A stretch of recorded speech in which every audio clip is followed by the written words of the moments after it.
हरे कृष्णा कृष्ण कृष्णा हरे हरे, हरे राम राम राम हरे हरे। सभी भक्तों का स्वागत है आज के भागवत कथा में। तो हम चर्चा कर रहे थे कि कैसे प्रभुपाद ने बहुत कोशिश की जापान जाने की, लेकिन कैसे ये कोशिश भी उनकी असफल रही। उनको जो है जापान आने जाने के लिए कोई स्पॉन्सर नहीं मिल पाया जो उनको टिकट खरीद के दे सके जिससे वो जापान जा सकें। तो प्रभुपाद की जो इच्छा थी कि पूरे विश्व के स्तर पर जो है आध्यात्म को बताना, कृष्ण भक्ति के बारे में बताना, तो वो सफल नहीं हो पाया।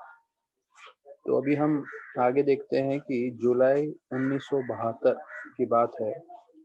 प्रभुपाद जो है उन्होंने अपना निवास स्थान वृंदावन में वंशी गोपाल मंदिर से राधा दामोदर मंदिर में जो है उन्होंने वहां पहुंच गए। तो बताया जाता है 3 साल से प्रभुपाद जो है 5 रुपए का भाड़ा दे रहे थे राधा दामोदर मंदिर के लिए, और दूसरा उन कमरों को जो है उसकी मरम्मत कराने के लिए भी बहुत खर्चा कर रहे थे। तो जो लोग भी जीवी जाएंगे तो जीवी में उन्होंने बिल्कुल उसी साइज के जो है प्रभुपाद के कमरे जो राधा दामोदर मंदिर में हैं वो बनाए हैं। और यहाँ तक कि इतने बारीक डिटेल्स भी रखे हैं जहाँ प्रभुपाद अपने पैसे रखते थे, या प्रभुपाद का जिस तरह से खिड़कियां था और उन खिड़कियों से जैसे प्रभुपाद समाधि देख सकते थे रूप गोस्वामी का, और प्रभुपाद कहाँ बैठते थे, उनका किताबें कहाँ रहती थी, तो बिल्कुल उसी प्रकार से जो है पूरा तरीके से बनाया हुआ है। तो अभी ये भी अनाउंसमेंट हुआ है कि अभी जो है जीवी का गोवर्धन इको विलेज भी खुल गया है, जो भक्त जाना चाहे जा सकते हैं। तो अगर आप डे विजिट के लिए जा रहे हैं तो डे विजिट भी करके आ सकते हैं। तो हो सकता है कि कोरोना वायरस जब एक बार सेटल हो जाए तो शायद हम लोग यात्रा निकालें। और मैं एक भक्तों से चर्चा कर रहा था तो भक्त बता रहे थे, प्रभु जी इस यात्रा जब आप ऑर्गेनाइज करेंगे, भले वो हम जीवी जाएं या दूसरे फार्म हाउस पे जाएं, या हो सकता है हम दूसरे कोई आउट स्टेशन पे जाएं, द्वारका है या उडुपी मठ उडुपी है, ऐसे दूसरे सारे स्थान पे जाएं। तो बोल रहे थे कि हमारे जो मेन प्रायोरिटी होना चाहिए वो ये भक्त जो हमारा प्रवचन सुन रहे हैं, कथा सुन रहे हैं, जपा में जुड़ रहे हैं, तो हमें उनको ले जाना चाहिए और बाकी लोगों को हमें एनकरेज नहीं करना चाहिए। तो वो ग्रुप बना रहेगा कि जो लोग रेगुलर में भागवत सुन रहे थे, जो रेगुलर में जपा कर रहे थे, उनके साथ हम यात्रा कर रहे हैं। तो मैं बोला अच्छी बात है। तो भविष्य में हो सकता है हम ये लोग ये सब भी करें जब एक बार ये सेटल हो जाए पूरा। 10 साल से मैंने आईवेएस के लिए यात्रा निकाला ही है, जहाँ पे हम लोग 500 से 700 की संख्या में आईवेएस डिवोटीज सब यात्रा करते थे। तो अगर हमारे 30 40 50 100 भक्त रहेंगे तो इतना बड़ा कुछ नहीं है संख्या जिसको मैनेज करना पड़े। तो हम लोग कर सकते हैं ये, तो ये भविष्य में वो भी आएगा, मैं जैसे आप लोग को बता रहा हूँ। तो यहाँ पे बताया गया है कि कैसे उनका जो कमरा था राधा दामोदर मंदिर में, सीधा सा था, बहुत सरल था। उसमें बस जो है चटाई था, एक छोटा सा डेस्क था, एक पंखा था, और बहुत ही सिंपल रूम था। लेकिन उस रूम की विशेषता, कमरे की विशेषता ये थी कि ये जो है रूप गोस्वामी समाधि को लग के था। अब जहाँ वंशी गोपाल मंदिर में थे वहां से प्रभुपाद को पूरा जो है वृंदावन दिखता था, यमुना दिखता था, केशी घाट का पूरा नजारा था। अब ये सब चीज था नहीं यहाँ पे। लेकिन यहाँ पे दूसरा उनको ये चीज मिल रहा था कि वृंदावन चंद्र विग्रह जो है कृष्णदास कविराज गोस्वामी का, तो वो उनको कमरे से ही दिखता था, वो विग्रह का दर्शन। और जैसे बताया कि जो रूप गोस्वामी की समाधि है, क्योंकि हम सब रूपानुगा कहलाते हैं, और रूपानुगा अर्थात जो रूप गोस्वामी के अनुयायी हैं, तो उनके पास बैठ के उनका आशीर्वाद प्राप्त करके उनके समाधि पे जो है हमेशा प्रार्थना करते हुए जो है वो कार्य करें तो उससे बहुत लाभ होता है। तो यहाँ पे वर्णन आ रहा है कि किस तरह से हम जब भी आध्यात्मिक कार्य करें तो उसका वातावरण, वो जो जगह है जहाँ पे हम भक्ति कर रहे हैं, वो बहुत महत्वपूर्ण जगह है। हम कहीं भी बैठ के कर नहीं सकते। जैसे अभी हम कथा सुनते हैं तो हमें एकांत का जगह चाहिए, भीड़ भाड़ नहीं होना चाहिए, आवाज नहीं होना चाहिए, जिससे हम जो है डिस्ट्रैक्टेड नहीं हो, विचलित ना हो, हमारा ध्यान यहाँ वहाँ नहीं जाए। राधानाथ महाराज बताते हैं कि जब हम सुबह उठ के जपा भी करते हैं तो जिस जगह पे हम सोते हैं उस जगह पे बैठ के जपा नहीं करना चाहिए। जिस जगह पे बैठकर हम सोते हैं उस जगह पे हमें जो है जपा नहीं करना चाहिए। ये बहुत अति आवश्यक है, क्योंकि जिस जगह पे हम सोते हैं उस जगह पे तमोगुण का प्रभाव रहता है। तो तमोगुण के प्रभाव से जो है उसका असर नहीं आएगा। तो हम लोग मतलब भक्ति करने की कोशिश करेंगे लेकिन उसका प्रभाव कम हो जाएगा, क्योंकि वो जहाँ पे हम सोए हैं वो प्लेस कंटेमिनेटेड होता है। अगर उसी जगह पे जपा करना भी है तो आपको जो है उधर पोता मारना चाहिए पूरी तरह से, और सूखने के बाद वहां पे जाके बैठ सकते हैं। तो तुलसी विलास प्रभु, मैंने आपको एक फोटो भेजा है, आप शेयर कर सकते हैं सबके साथ। तो देखिए अभी हम जपा की बात कर रहे हैं, तो जपा में मैंने आपको जो है मुद्रा बताया था कि किस तरह से हमें जपा करना है। तो वो जपा का मुद्रा का भी वर्णन हमने चर्चा किया था हमारे प्रवचन में। हाँ, तो ये जो है मुद्रा के बारे में बताया जाता है कि हमें ये राधानाथ महाराज का तस्वीर है जो मैं आप लोग के साथ शेयर कर रहा हूँ अभी।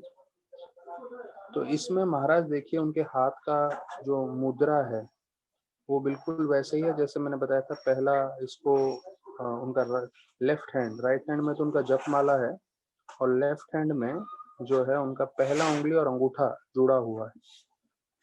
और इस ध्यान से महाराज जो है इतने सालों से ऐसे ही उनका ध्यान से जपा रहता है। देखिए उनके सामने तुलसी महारानी भी है, तो ये बहुत महत्वपूर्ण है। हम जब भी जप कर रहे हैं हमारे पास में तुलसी महारानी होनी चाहिए, तुलसी महारानी के पास बैठ के जप करना है।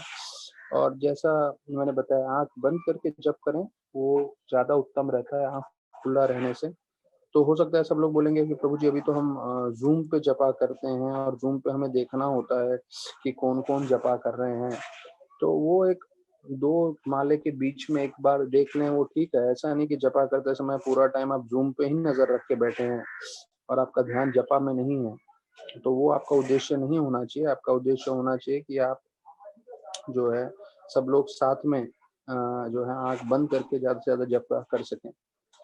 तो यहाँ पे बताते हैं कि वंशी गोपाल जी का कमरे से नज़ारा अच्छा था, लेकिन प्रभुपाद को ये कमरा ज़्यादा अच्छा लगा क्योंकि ये जगह था जहाँ पे जीव गोस्वामी और सारे के सारे षड गोस्वामी, रूप सनातन, रघुनाथ और गोपाल भट्ट, ये सारे के सारे गोस्वामी साथ में मिलके राधा दामोदर मंदिर में प्रसाद प्राप्त करते थे, साथ में मिलके जप करते थे और साथ में मिलकर कृष्ण कथा और चैतन्य महाप्रभु की कथा करते थे।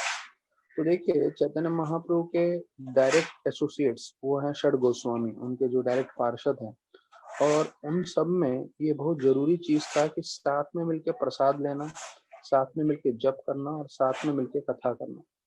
तो राधानाथ महाराज बताते हैं कि हमारा मंदिर या हमारे इतने सारे भक्त विश्व प्रसिद्ध हुए हैं और इतने कामयाब हुए हैं, उसका कारण एक ही है कि हम लोग ने मिलकर किया है। हमने मिलकर कथा सुना, हमने मिलकर कीर्तन किया, हमने मिलकर साथ में नाम जप किया और हमने मिलकर साथ में प्रसाद प्राप्त किया। तो अगर ये चार चीजें कथा, कीर्तन, जप और प्रसाद जब हम भक्तों से साथ मिलके करेंगे, और यहाँ तक कि अगर हम परिवार में हैं तो परिवार के साथ भी करेंगे, तो वो गठबंधन जो है हमेशा मजबूत रहता है। वो सिर्फ भौतिक जो है गठबंधन तक सीमित नहीं रहता, वो उससे भी आगे बढ़ जाता है। तो प्रभुपाद निश्चय कर रहे थे कि ये जो जगह है वो सबसे उत्तम जगह है जहाँ पे मैं भागवतम की रचना कर सकूं। तो प्रभुपाद वहां पे भी लिख रहे थे, पर यहाँ पर आने के बाद राधा दामोदर मंदिर में प्रभुपाद जो है बिल्कुल जो है ध्यान पूर्वक अपना कार्य प्रारंभ करते हैं। तो बताते हैं कि प्रभुपाद रात को तकरीबन तकरीबन 1 बजे उठ जाते थे और जब सबके सब सो रहे होते थे तो प्रभुपाद जो है लिखना चालू करते थे।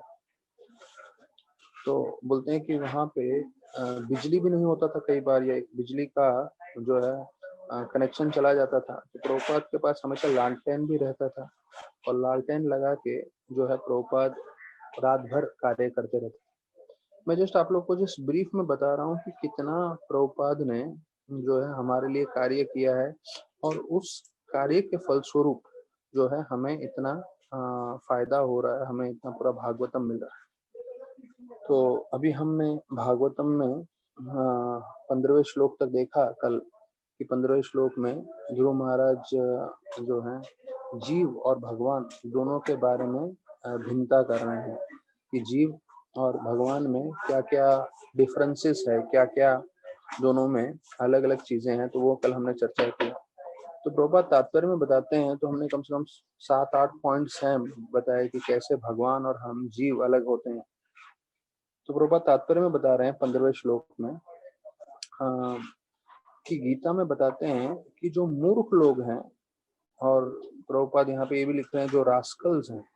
हाँ, तो ये रास्कल मतलब प्रभुपाद को पूछा गया था अब रास्कल रास्कल करके गाली क्यों देते हैं।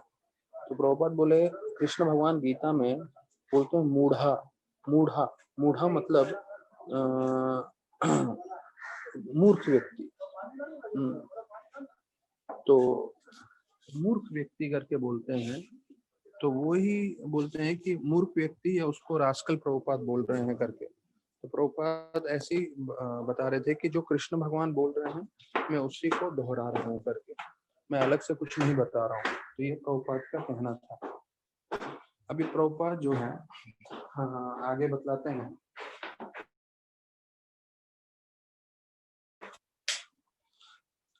कि किसको मूढ़ा या मूर्ख बोल रहे हैं कि जो कृष्ण भगवान को पूर्ण पुरुषोत्तम नहीं मानते। तो परम ब्रह्म और परम भावम शब्द का प्रयोग किया गया है कि भगवान पूरी तरह से आध्यात्मिक स्वरूप में जो है उनका अस्तित्व है, आध्यात्मिक रूप में पूरी तरह से टिके हुए हैं भगवान। तो उसके बारे में वर्णन कर रहे हैं। तो ये मेरा मार करने का उदाहरण ये था बताने के लिए कि प्रभुपाद किस तरह से बोल रहे हैं कि जो लोग भगवान कृष्ण को नहीं मानते तो लोग मूर्ख हैं या मूढ़ा, या जैसे बोलते हैं सबसे निम्न है मनुष्य में। फिर बताते हैं कि भगवान और जीव में एक अंतर है कि जीव हमेशा अंधकार में रहता है। अभी ये थोड़ा भारी है, थोड़ा अलग है। प्रभुपाद लिखते हैं जीव जो है मतलब हम लोग हमेशा अंधकार में रहते हैं। फिर प्रभुपाद बोलते हैं कि भले ही हम सत्व गुण में जो है कोई जीव हो इस भौतिक जगत में, लेकिन सत्व गुण में रहते हुए भी वो है अंधकार में रह रहा है जब तक उसको आध्यात्म के बारे में मालूम न चले। तो बिना भक्ति के, बिना आध्यात्म का ज्ञान के आप कुछ भी कर रहे हैं तो वो आपका जीवन सार्थक नहीं करेगा। तो ये 15वें श्लोक में वर्णन किया गया है। तो भगवान कृष्ण के बारे में बताया जाता है कि हम जीव अंधकार में रहते हैं लेकिन भगवान को तो सब कुछ ज्ञान है। और ऐसा बोल रहे हैं कि वेदाहम समित ज्ञान, ये 7वें अध्याय 26वां श्लोक गीता का वर्णन कर रहे हैं। प्रभुपाद बोल रहे हैं कि उनको पूरा वर्तमान, भविष्य और भूतकाल तीनों के बारे में भगवान को पूरा ज्ञान रहता है। तो प्रभुपाद एक अलग उदाहरण ये दे रहे हैं कि जीव में और भगवान में क्या अंतर है कि जीव जो है हमेशा अंधकार से घिरा रहता है पर भगवान हमेशा संपूर्ण ज्ञान रहता है। वो सब चीज का उनको नॉलेज हमेशा रहेगा।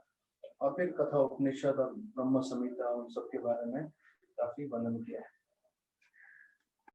तो अभी हम ये जानते हैं कि भगवान सभी कारणों के कारण है, तो अर्थात जो ब्राह्मण है तो उसके कारण भी भगवान है। तो इसलिए अगले श्लोक में 16वें श्लोक में ध्रुव महाराज जो है वो ब्राह्मण की स्तुति कर रहे हैं। और ब्राह्मण की स्तुति करते हुए बता रहे हैं कि ब्राह्मण में 8 गुण है जो श्लोक 16वें श्लोक में आ रहा है। यस्मिन् विरुद्ध गतयो हि अनिसंपतन्ति विद्यादयो विविध शक्त्या अनुप्रयाया तद ब्रह्म विश्वभवम एकम अनंतम आद्यम आनंद मात्रम अविकारम अहम प्रपत्ति।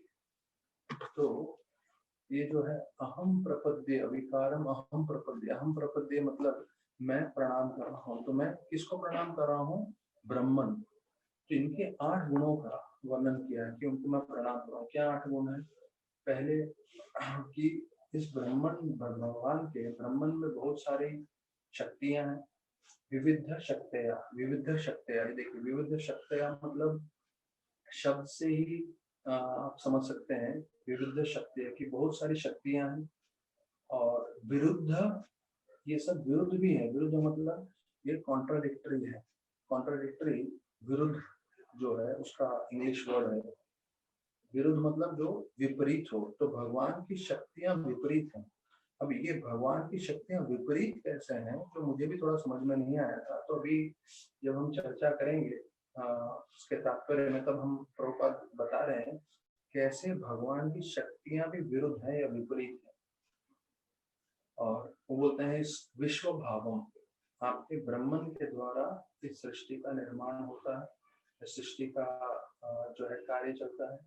और आप अकेले सर्वोत्तम है, एकम और अनंतम। आप जो है अनलिमिटेड है, आपकी कोई अंत नहीं है। और आप वाकई आद्यम ओरिजिनल है, सबसे पुराने हैं। और आनंद मात्रम मतलब आप जो है ये जो ब्रह्मानंद है और ये जो ब्रह्मन का है वो संपूर्ण आनंद देने वाला है। और अविकारम, ये जो लास्ट लाइन आता है, आनंद मात्रम अविकारम अहम प्रपद्ये। तो ये अविकारम मतलब बताया जाता है कि चेंजलेस, उसमें कभी बदलाव नहीं होता। तो ये सब भगवान के ब्रह्मन के रूप को दृष्टांत करता है। तो अभी ये बताया गया है, जैसे मैंने आप लोग को बताया, चर्चा किया कि कैसे जो है भगवान के ब्रह्मन शक्ति में विरुद्धता की विरुद्ध चीजें हैं। तो क्या विरुद्ध चीजें हैं? कि ज्ञान भी है, अंधकार भी है। तो जो लोग भगवान के साथ जुड़ना चाहते हैं वो लोग ज्ञान में रहेंगे, और जो लोग माया के प्रपंच में रहना चाहते हैं तो वो अंधकार में रहेंगे।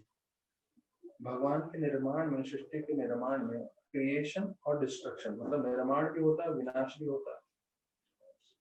फिर जो है भगवान जो है कुछ लीलाएं भी करते हैं, और वास्तविक रूप में भगवान को भी कार्य करने की आवश्यकता भी नहीं है। तो ये सब जो चीजें हैं ये सब द्वंद्व बनाती हैं, जिसे बोलते हैं विरुद्ध। तो ये भगवान के एक गुणों में वर्णन किया गया है। ये विश्वनाथ चक्रवर्ती ठाकुर बताते हैं। प्रभुपाद बताते हैं कि हमने अब ये देखिए जो ब्रह्मन है, ये ब्रह्मन किसके, ब्रह्मन के स्तोत्र कौन है? स्वयं भगवान श्री कृष्ण। तो ये हमने गीता में सुना है, ब्रह्मणो ही प्रतिष्ठा। यही चीज हम भागवतम में सुन रहे हैं, और यही चीज जो है ब्रह्म संहिता में जो ब्रह्मा जी है वो भी बोल रहे हैं। तो एक शास्त्र नहीं, 2 शास्त्र नहीं, 3 शास्त्र, और प्रभुपाद तो बहुत सारे दूसरे शास्त्रों से भी कोटेशन बता सकते हैं इस बात को सिद्ध करने के लिए कि कैसे ब्रह्मन जो है वो भगवान कृष्ण के शरीर से प्राकट्य होता है।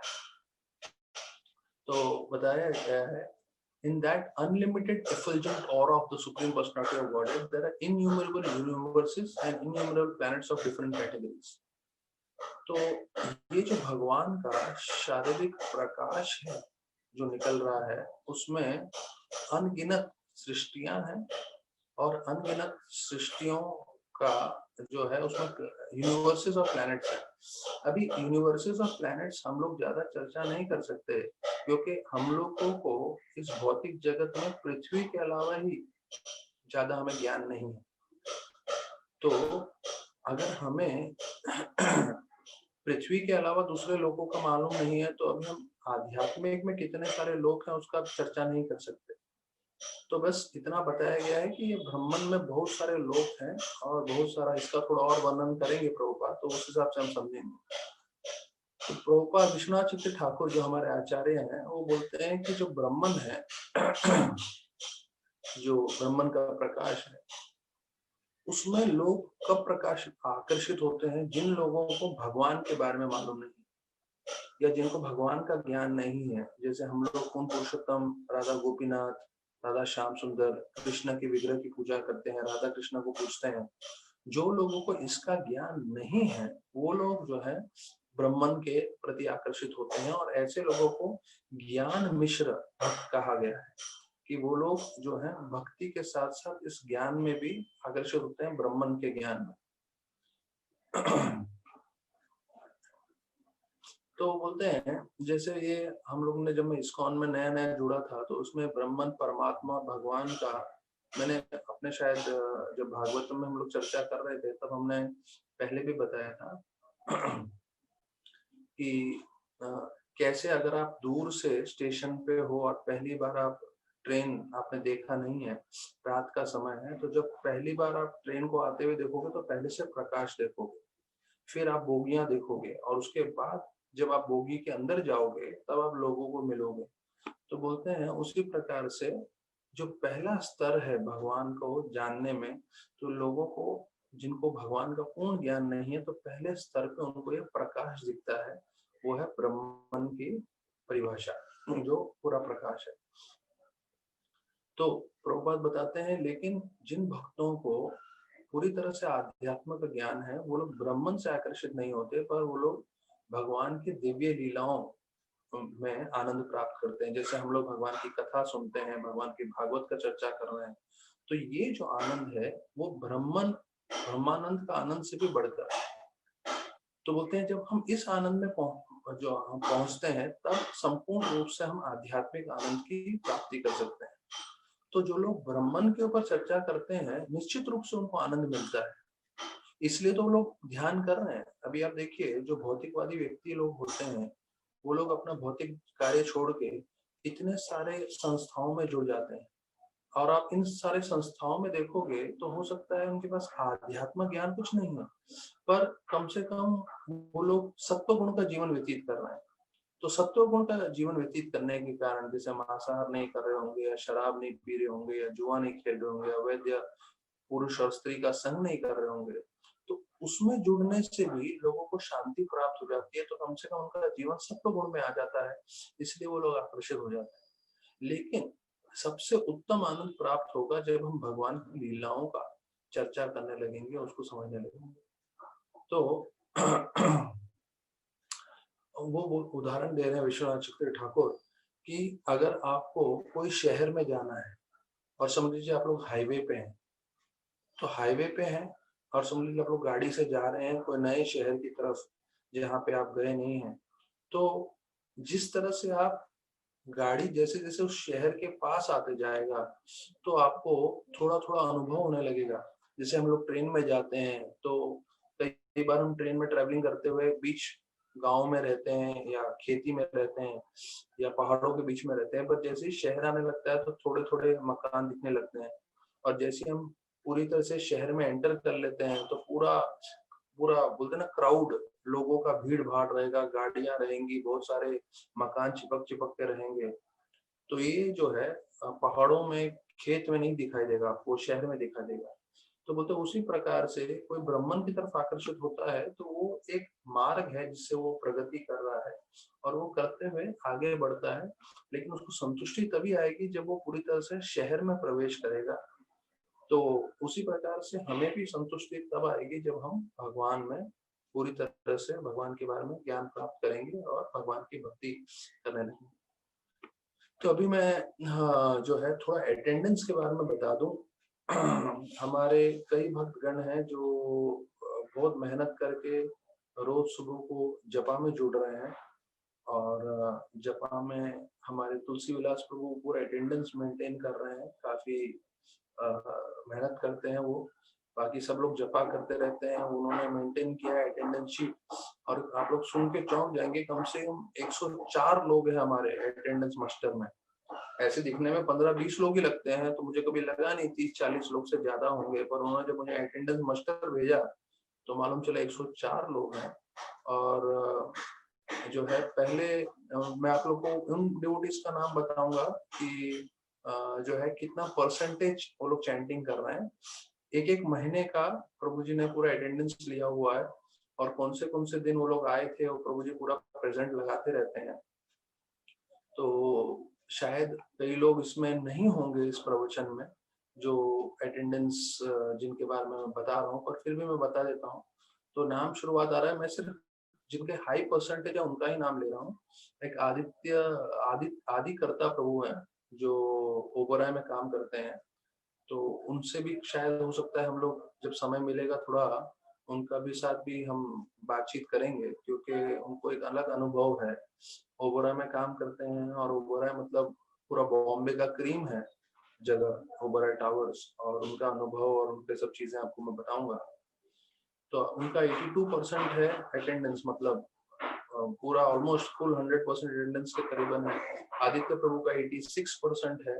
अक्षय प्रभु डेफिनेटली जो पूरा कोऑर्डिनेट कर रहे हैं उनका 100% है। अमोल प्रभु जो है उनका 100% है पूरा।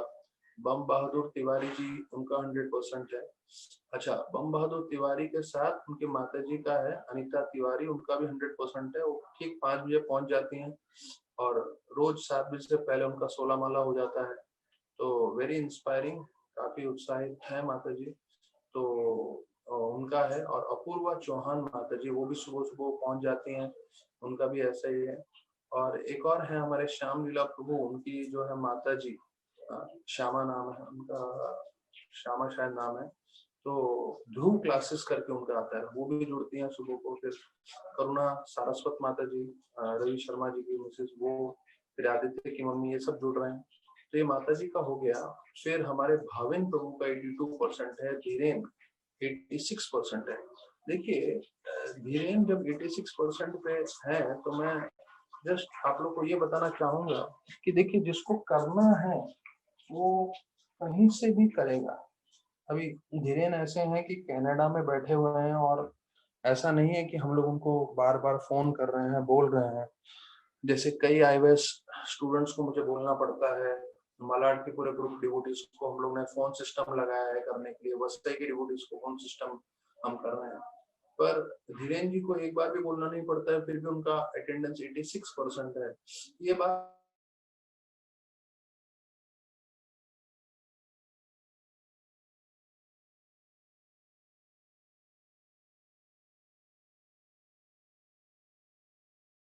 धीरेन जी के पास 1000 कारण है, लेकिन उत्साह कैसे वो जुड़ जाते हैं। और जो है उनका 86% मतलब ऑलमोस्ट जो है सबसे अच्छा उनका भी जपा चल रहा है।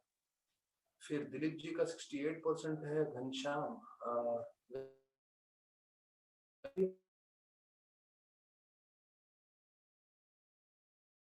जो है पाटीधर जी, उनका 96% है। फिर वसई के कौशल प्रभु है, उनका भी 96% है, काफी अच्छा है। मयूर 61%, मिहिर 39, उनका परसेंटेज गिर गया है, पर मिहिर जी भी काफी रेगुलर हैं और काफी अच्छे से करते हैं। प्रीतेश पाटिल वसई के, उनका 96% अटेंडेंस चल रहा है। राधेश्याम कृपा 75% है उनका।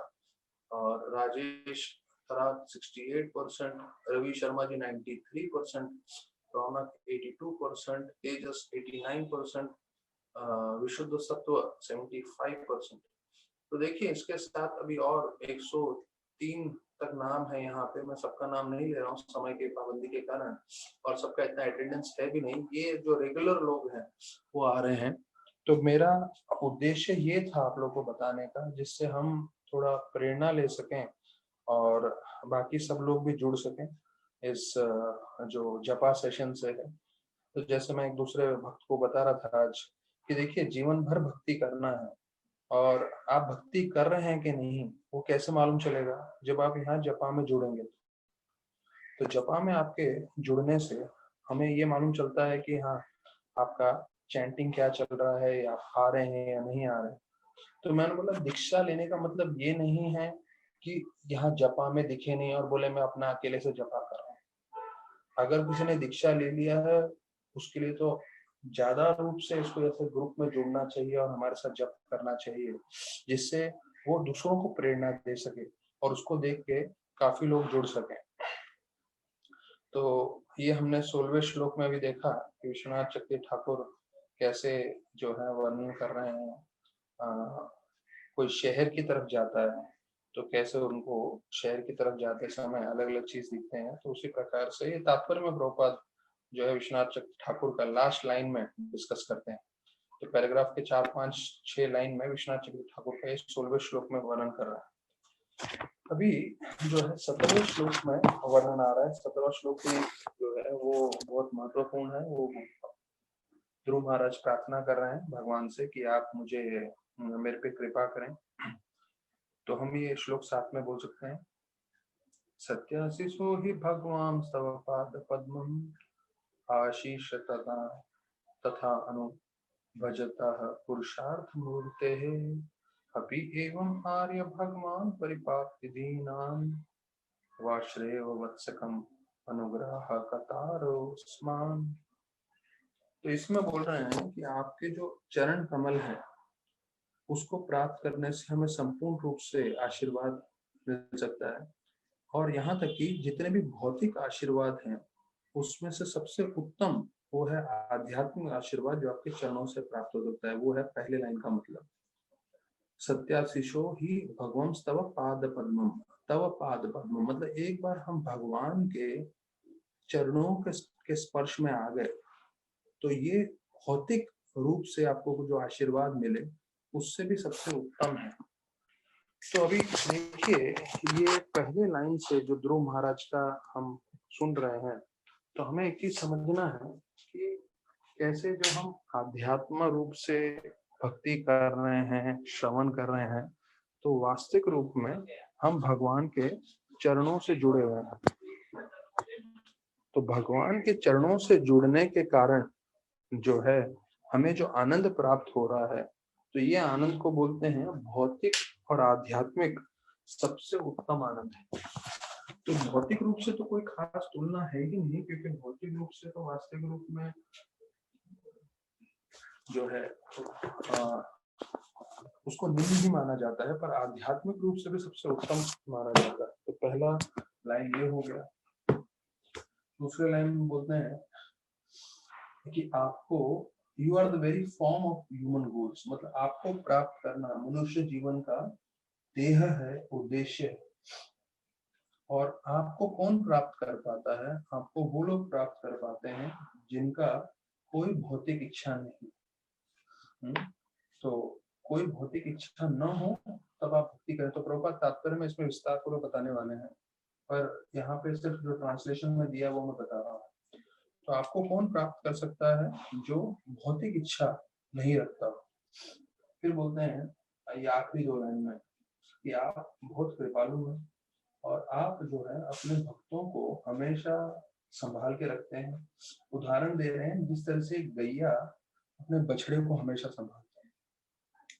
तो बोलते हैं गैया अपने बछड़े को दूध देती है, कोई दूसरा जानवर उस पर आक्रमण न करे, वो सब हमेशा उसको संभाल के रखती है। तो उसी प्रकार से भगवान जो है अपने भक्त को हमेशा बचाता है। तो इसका एक और तात्पर्य ये आ रहा है विश्वनाथ चक्रवर्ती ठाकुर से कि बछड़ा माँ का कुछ ज्यादा सेवा नहीं करता, लेकिन फिर भी माता जो है अपने बछड़े का हमेशा ध्यान रखती है। तो उसी प्रकार से वर्णन किया गया है कि हम जो है कई लोग भगवान की भक्ति नहीं करते हैं, भगवान की तरफ ये नहीं रहते, नास्तिकवादी व्यक्ति भी रहते हैं, पर भगवान ऐसे भौतिकवादी लोगों का भी ध्यान रखते हैं। तो एक भक्त का तो जरूरत से ज्यादा ध्यान रखेंगे। क्यों? क्योंकि वो भगवान का भक्ति कर रहा है, भगवान का नाम जप कर रहा है। तो प्रभुपाद तात्पर्य में बता रहे हैं कि ध्रुव महाराज को स्पष्ट मालूम था क्या कि उनकी भक्ति में चूकी है, उनकी भक्ति में गलती है। उनको मालूम था कि वो शुद्ध भक्ति के लिए नहीं आए हैं, वो भौतिक इच्छा से प्रेरित होके भगवान की भक्ति कर रहे थे। तो जब ये उनको मालूम था तो भी वो पश्चाताप में ये श्लोक बोल रहे हैं कि आप अपनी कृपा बनाए रखें। क्यों कृपा बनाए रखें? क्योंकि मैंने आपकी भक्ति आपको प्रसन्न करने के लिए नहीं की, मैंने भक्ति की आपकी क्योंकि मेरी खुद की भौतिक इच्छा थी। तो प्रभुपाद लिखते हैं इसलिए भक्ति को अहेतुक की बताया गया है कि आपके हेतु नहीं होना चाहिए, कोई इच्छा नहीं होना चाहिए, सिर्फ भगवान को प्रसन्न करने की इच्छा होनी चाहिए हमारे। तो बोलते हैं ध्रुव महाराज ने भक्ति की थी अपने पिताजी से भी ज्यादा बड़ा राज्य प्राप्त करने के लिए। तो ऐसे भक्त को जो है कभी भी भगवान साक्षात रूप से दर्शन नहीं देते हैं, लेकिन यहाँ पे ध्रुव महाराज को दर्शन मिल गया, तो इसलिए वो बहुत कृतज्ञ थे, और कृतज्ञ होने के कारण वो भगवान की कृपा की तरफ बहुत जो है खुश हो रहे थे, कि आपने मुझ पे दर्शन दिया, जबकि मैंने आपकी तरफ शुद्ध भक्ति नहीं की थी, मैंने भौतिक इच्छा से आपकी भक्ति की थी। प्रभुपाद जो है बता रहे हैं कि वापस से गीता के 10वें अध्याय 10वां श्लोक जो है प्रभुपाद इसमें कोट कर रहे हैं। इसमें जो है बार बार ये कोट करने का उद्देश्य ये है कि भक्तों को हमेशा ध्यान रखना चाहिए। प्रभुपाद सेकेंड चैप्टर के गीता में जो है मेरे हिसाब से 24, 25, 26, 27 इन 3-4 श्लोकों में प्रभुपाद वो मेंशन करते हैं कि रिपीटेशन करना जरूरी है जरूरी चीजों का, जिससे हम वो चीज अच्छी तरह से समझें और हम पूरी तरह से ध्यान करें और उसको सीख लें अपने जीवन में। तो प्रभुपाद बता रहे हैं ये चीज कि बहुत जरूरी है कि हम जो है कई चीज रिपीट करें। प्रभुपाद अपने तात्पर्य में लिख रहे हैं कि repetition is important to make things understand. तो रिपीट क्यों कर रहे हैं प्रभुपाद? उसका उद्देश्य है कि हम समझें अच्छे से। तो कई चीजें मैं भी प्रवचन में रिपीट करूंगा, तो हो सकता है कोई भक्त बोले कि अरे ये तो मुझे मालूम है, ये तो मैंने सुना हुआ है, लेकिन उसके बाद बार बार हमें सुनना है, जिससे हम ये पूरी तरह से ध्यान रखें कि जो व्यक्ति सिंसेरिटी से भक्ति करेगा उसको मार्गदर्शन करने के लिए स्वयं भगवान मदद करेंगे। उनके लिए शिक्षा गुरु और ये लोग तो सब मदद करने के लिए तैयार रहते हैं, तत्पर रहते हैं, पर हो सकता है कि हम लोग जो हैं, क्योंकि एक बद्ध जीव हैं, तो बद्ध जीव जो है भगवान के जैसे मदद नहीं कर सकता, भगवान के जैसे मार्गदर्शन नहीं कर सकता, लेकिन भगवान स्वयं मार्गदर्शन करने को तैयार रहते हैं जो भक्त सिंसियरली भक्ति करता है।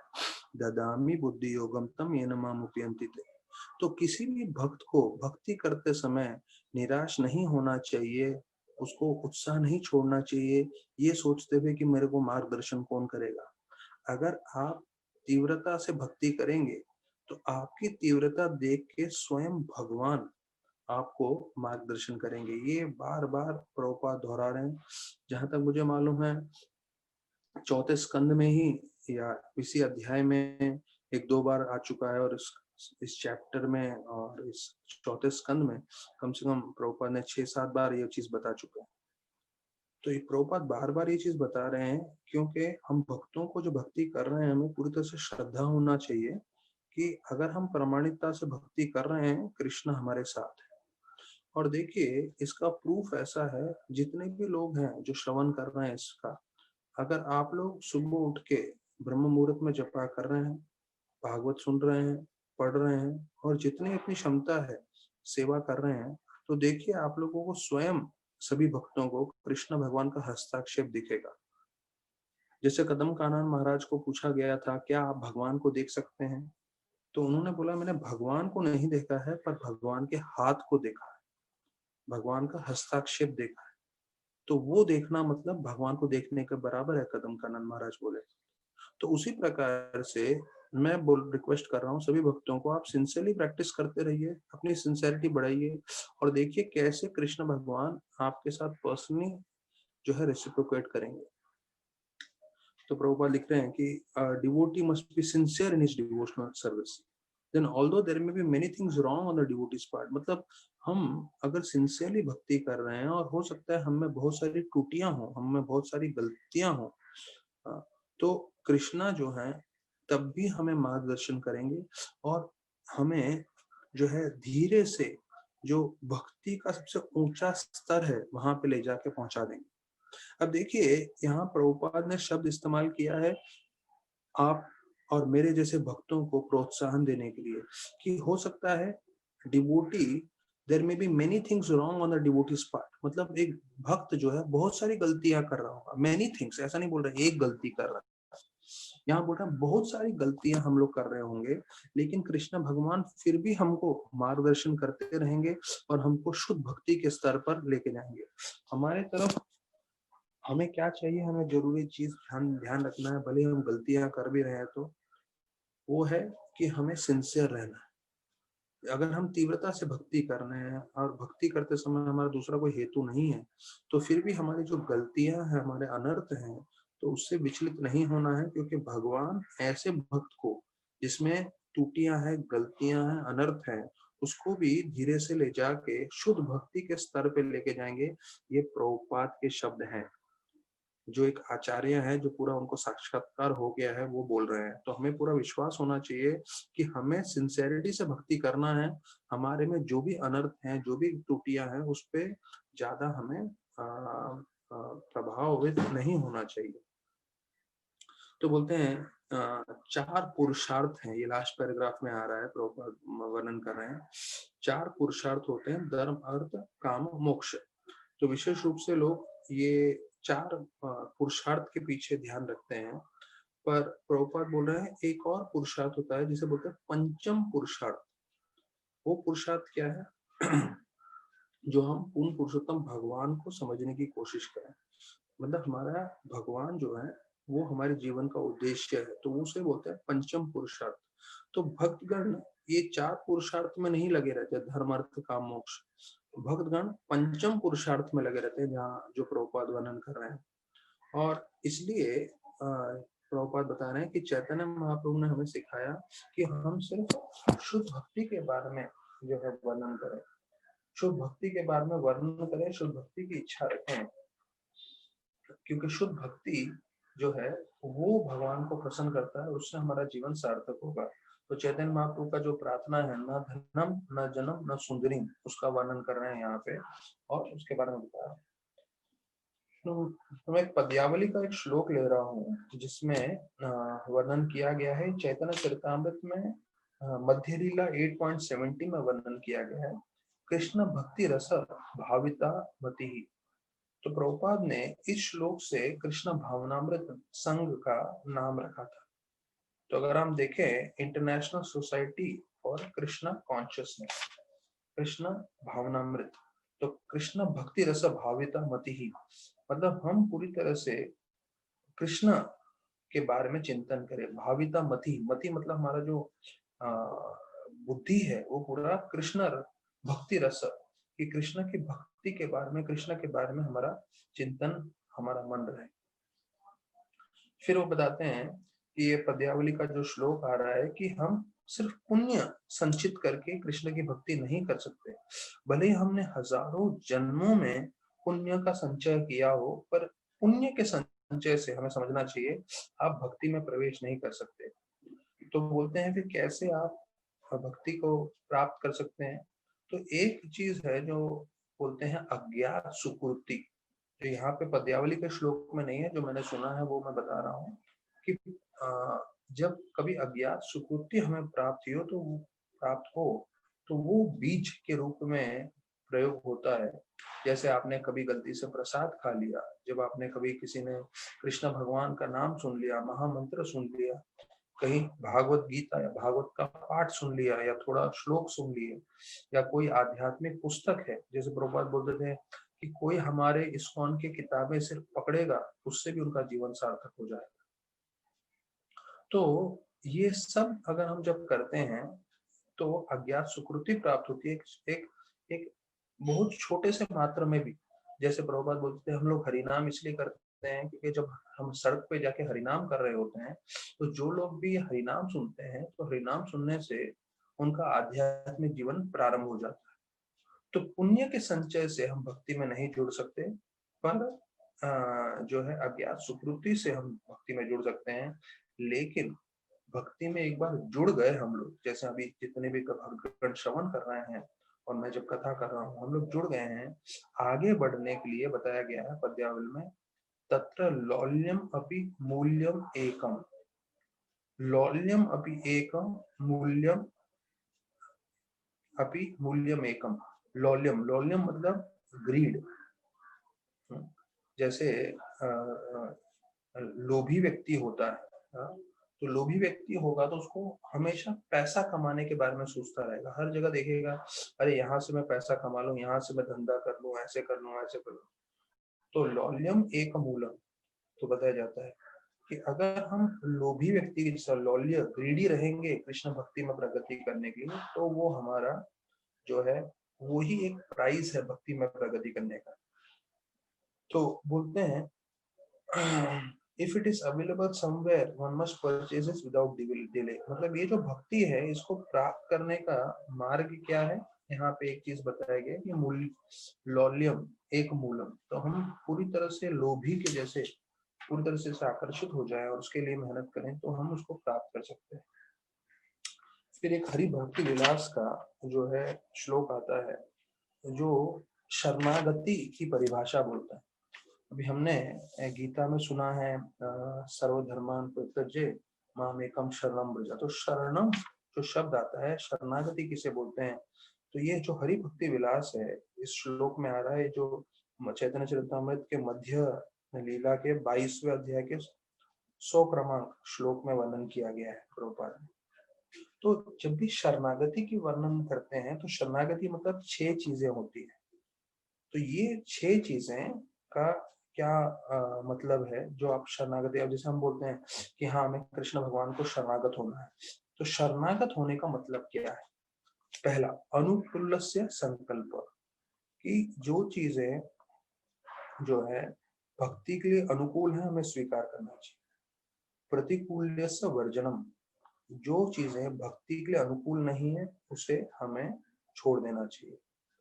रक्षति इति विश्वासो, कि कृष्ण भगवान हमें हमेशा रक्षा करेंगे। गोप्तृत्वे वर्णम तथा, कि भगवान हमें हमेशा संभालेंगे, भगवान हमारे जो है कर्ता धर्ता है। फिर आत्मा निक्षेप कार्पण्य, हम पूरी तरह से शरणागत हों पूरी नम्रता से, सद्विधा शरणागति। तो ये 6 रूप से जो है बताया गया है कि वो शरणागति है। पहला accept things favourable, second reject things unfavourable, conviction that Krishna will give protection, चौथा accepting lord as one's guidance master and fully surrendering with humility. तो ये 6 चीजों के लिए बताया गया है कि शरणागति के वर्णन किया गया है।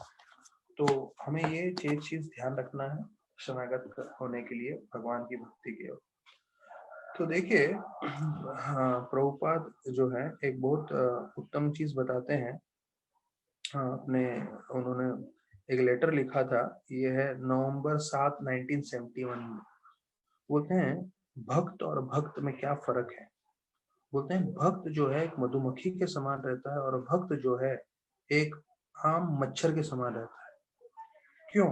बोलते हैं जो भक्त होता है जो मधुमक्खी के समान है वो हमेशा कोई फूल ढूंढता है और फूल ढूंढ के उस फूल के अंदर का जो शहद है वो स्वीकार करने के लिए तैयार है।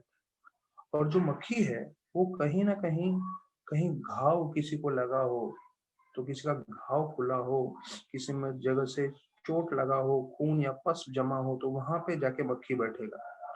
तो बोलते हैं अभी मक्खी और मधुमक्खी में ये स्पष्ट जो है भिन्नता दिखाई दे रही है कि जो भक्त है वो हमेशा दूसरे लोगों में, भले ही वो नॉन डिवोटी से भी इंटरेक्ट करे, उनमें भी अच्छे गुण देखने की कोशिश करेगा। तो ये जो है भक्त का जो है बहुत महत्वपूर्ण लक्षण है।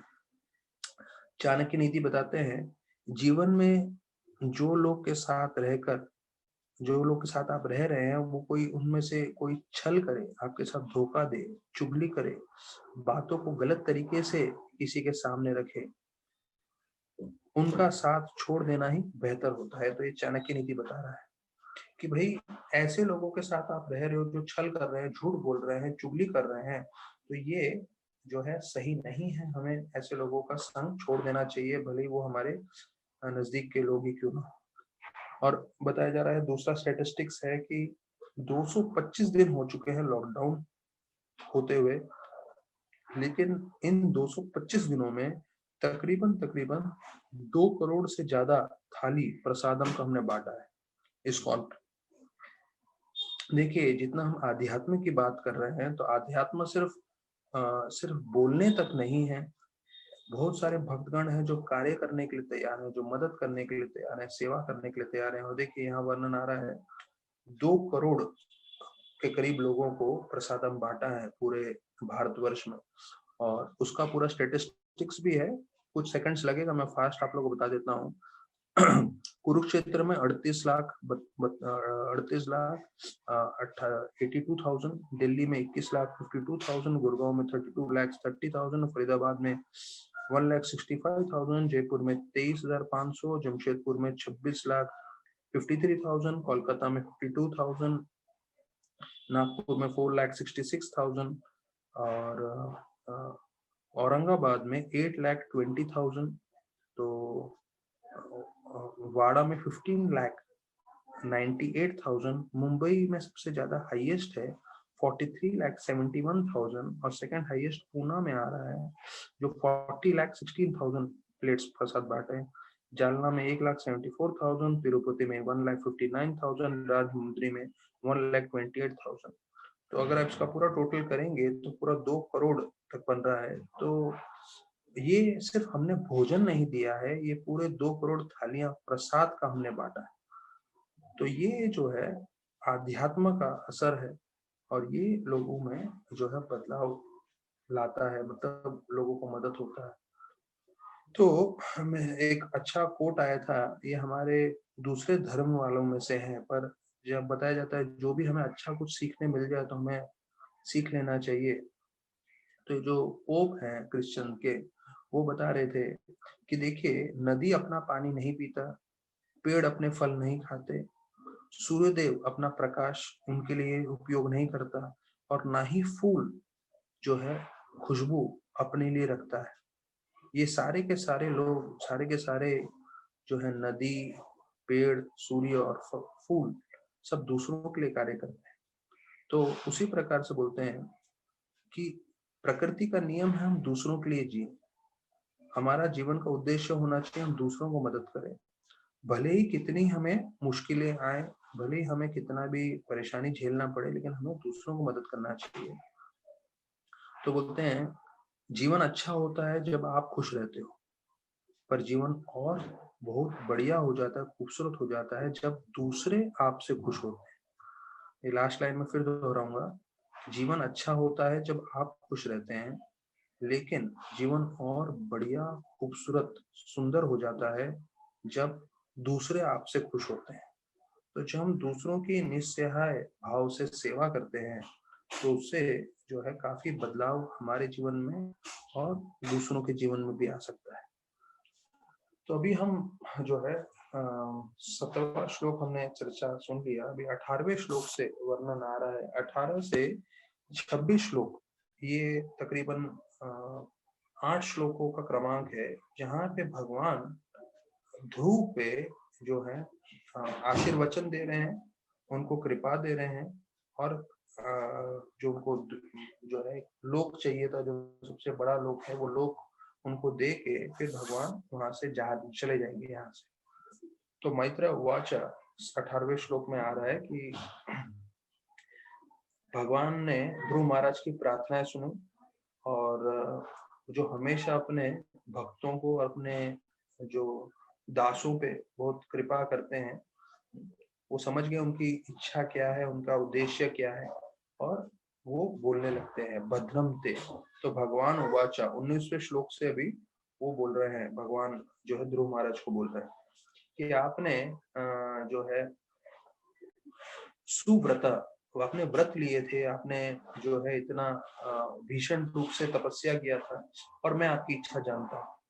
और फिर बोलते हैं कि मैं जानता हूँ कि आपकी जो है इच्छा पूरी करना जो है थोड़ा मुश्किल हो सकता है, लेकिन जो है मैं इच्छा पूरी करने में सक्षम हूँ, और मैं आपको जो है ये तो आपकी जो भौतिक इच्छा है वो पूरी करूंगा ही, और मैं आपको प्रेम भी प्रदान करूंगा। तो ये देखिए, भगवान जैसे बताते हैं कि कोई भी इच्छा से भगवान के साथ जुड़ जाए तो भगवान उनकी शायद भौतिक इच्छा तो पूरी कर ही देते हैं, पर साथ साथ जो है भगवान उनको मुख्य चीज देते हैं, वो है कृष्ण प्रेम।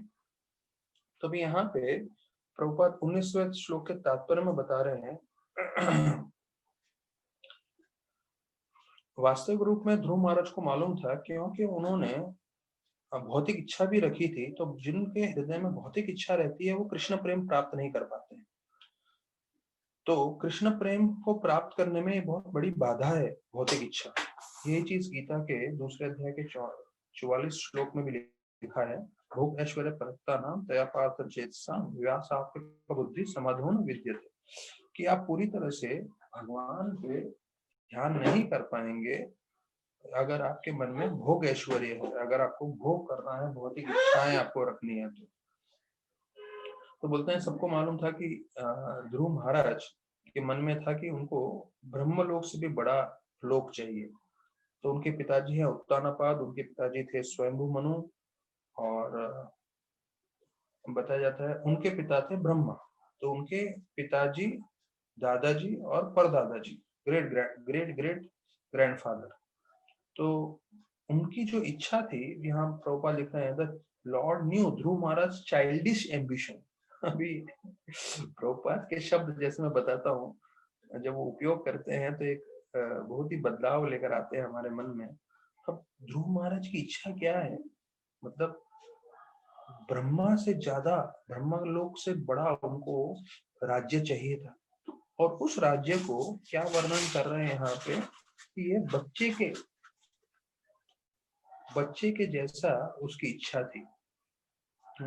लेकिन भगवान जो है सक्षम है, तो वो बोले कि उनको ब्रह्मा से भी बड़ा पदवी चाहिए, उनसे भी बड़ा लोक चाहिए, वो भी हम उसको अवश्य देंगे। अभी ये जो लाइन है वो हमारे लिए, हम जैसे भक्तों के लिए बहुत जरूरी है। प्रभुपाद ये 19वें श्लोक के आखिरी में बता रहे हैं कि generally the lord does not award pure devotees material opulences even though ही में डिजायर इट, कि हो सकता है कि हम लोग अपने जीवन में बहुत सारी भौतिक इच्छाएं रखें या भौतिक ऐश्वर्य हमें चाहिए होगा, पर भगवान बहुत सारा भौतिक ऐश्वर्य हमें नहीं देंगे। क्यों? क्योंकि उससे हम विचलित हो सकते हैं, हम भक्ति के मार्ग से हिल सकते हैं। लेकिन फिर प्रभुपाद बताते हैं कि ध्रुव महाराज का केस ऐसा नहीं था, वो अलग थे। प्रभुपाद कृष्ण को मालूम था कि कैसे ध्रुव महाराज महान भक्त हैं, और उनके पास कितना ही भौतिक रूप से ऐश्वर्य आ भी जाए तो भक्ति से कभी विचलित नहीं होंगे। तो ये जो है ध्रुव महाराज का परिस्थिति बताया गया है कि कितना ही भौतिक रूप से ऐश्वर्य आ जाए, ये ऐश्वर्य उन्हें भगवान से अलग नहीं करेगा, भगवान की भक्ति में लगाए रखेगा। तो बोलते हैं जो सबसे उत्तम श्रेणी के भक्त होते हैं, उनको कितना भी भौतिक रूप से इंद्र तृप्ति मिल जाए या इंद्र की भोग की चीजें मिल जाए, तो उसके साथ भी वो भक्ति प्रामाणिक रूप से कर सकते हैं, वो विचलित नहीं होते। तो देखिए अभी हम कृष्णचंद्र प्रभु के जीवन में देखते हैं, वो शायद हजारों करोड़ के एम्पायर में उनका पूरा बिजनेस है, शायद कितने हजारों में होंगे मुझे मालूम नहीं, 5,000 10,000 करोड़ का इतना बड़ा एम्पायर है उनका। लेकिन ऐसा नहीं होता है कि कभी भी उनका माला जो है 16 माला रह जाए, या उनके 4 नियम पालन करने में कुछ भी हो, नहीं। इतना बड़ा ऐश्वर्य होने के बाद भी वो पूरी तरह से फॉलो करते हैं। और उससे मैं बोलूंगा और कई गुना ज्यादा एल्फर्ड फोर्ड अम्बरीश प्रभु का है, उनके भी हजारों हजारों करोड़ में जो है उनका साम्राज्य है, मतलब उनका ऑपलेंस है, उनका बिजनेस है। और उनका भी ऐसे ही कठोर नियम है पूरी तरह से, जो टीवी भी खास बना रहे हैं। तो ये सब हमें बतला रहा है कि कैसे जो सीरियस भक्त होते हैं, जो स्थिर भक्त होते हैं, उनको कितना ही आप ऐश्वर्य दे दीजिए। अब ये दोनों मैंने एग्जांपल बताया, अम्बरीश प्रभु, एल्फर्ड फोर्ड, और ऋषिकेश मफतलाल, कृष्णचंद्र प्रभु, जो हजारों हजारों करोड़ में है, पर उसका मतलब ये नहीं है कि उनके मन में जरा भी विकार आ रहा है या जरा भी वो किसी भौतिक चीज से आकर्षित हो रहे हैं, नहीं। तो ऐसे भक्तों का एग्जाम्पल आज की तारीख में भी हम देख सकते हैं। तो उसी प्रकार से यहाँ वर्णन किया गया है कि ध्रुव महाराज जो हैं वो विचलित नहीं होने वाले थे, भले उनको पूरा साम्राज्य भी मिल जाए, इसलिए भगवान उसको दे। तो आनंद प्रभु जो काउंसलर हैं, मेरे भी काउंसलर है, मैं उनके पास जाता हूँ कई चीजों की काउंसलिंग करने के लिए। वो मुझे बोल रहे थे, हरि गुण आनंद, तुम अपनी आप की परीक्षा क्यों लेना चाहते हो, चुपचाप आराम से दाल रोटी खाओ, अपनी भक्ति करो, क्यों जो है ज्यादा पैसे के प्रलोभन में पड़ रहे हो, ज्यादा पैसा संभालने की शक्ति है क्या तुम? तो बोले तुम तो ब्रह्मचारी रह चुके हो, तुमको तो बस बोलते ना सरल जीवन का आदत है, तो सरलता से जीवन करो, भक्ति करो और अपना जीवन सार्थक करो। अर्थात हर एक व्यक्ति की क्षमता नहीं हो सकती कि बहुत ज्यादा धन को संभाल सके, क्योंकि वो धन आते ही मन में इंद्रभोग की इच्छा भी आ सकती है। तो इसलिए यहाँ पे बताया गया है कि ध्रुव महाराज जो है वो सक्षम थे धन संभालने के लिए, इसलिए जो है उनको जो है भगवान सब कुछ देते हैं। तो अभी 20 और 21वें श्लोक में उनको ध्रुव लोक देने वाले हैं भगवान, जो भगवान स्पष्ट बोल रहे हैं, और ध्रुव लोक का वर्णन कर रहे हैं। उस ध्रुव लोक का क्या गुण होने वाले हैं, कि कैसे वो पूरा जब सृष्टि का संहार होगा तब उसका विनाश नहीं होगा, और उस पे वो अकेले राजा रहने वाले हैं, और पूरा विस्तार पूर्वक वो भी आगे वाले श्लोकों में आएगा। तो वो हम चर्चा करेंगे कल। बहुत बहुत धन्यवाद सभी भक्तों का। हरे कृष्णा।